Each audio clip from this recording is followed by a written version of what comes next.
اور حضرت عمر خود فرماتے ہیں حمزہ رضی اللہ تو 3 دن پہلے مسلمان ہوئے تھے، 3 دن پہلے، اور ان کے اسلام لانے کا جی واقعہ وہ بھی بیان کرتے ہیں، کہا کہ مجھے کسی نے بتایا کہ ابو جہل نے رسول اللہ صلی اللہ علیہ وسلم کو گالیاں دی ہیں، برا بھلا کہا ہے، اور آپ خاموشی سے سنتے رہے، چپ کر کے اب چلے گئے۔ اب یہ شکار سے لوٹے تھے تو کسی نے کان میں ڈالا کہ آپ کے بھتیجے کو ابو جہل نے بہت زیادہ ذلیل کیا، بڑی گالیاں دی، برا بھلا کہا ہے۔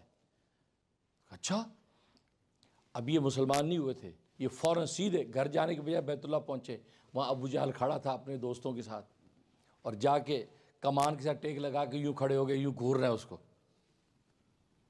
ابو جہل کو یوں گھورا تو ابو جہل نے دیکھا کہ آنکھوں میں ذرا غضب ہے، غصہ ہے، لگتا ہے ناراض لگے، کہا کہ خیریت ہے حمزہ، آج سب ٹھیک تو ہے نا؟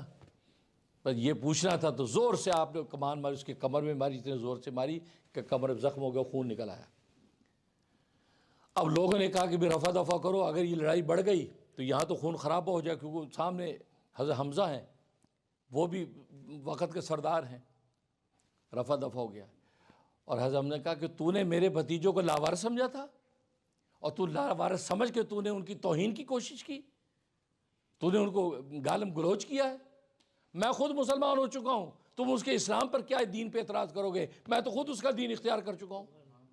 حضرت حمزہ فرماتے اس وقت تک میں نے دین محمد اختیار نہیں کیا تھا، میں نے ابو جہل پر ایک روب ڈالنے کے لیے یہ بات کہی تھی، لیکن فرمایا کہ جیسے میں نے یہ بات کہی میرے قلب کے دین محمدی داخل ہو گیا تھا، میرا قلب دین محمدی سے ایسا منور ہو گیا، میں خود حیران ہو گیا۔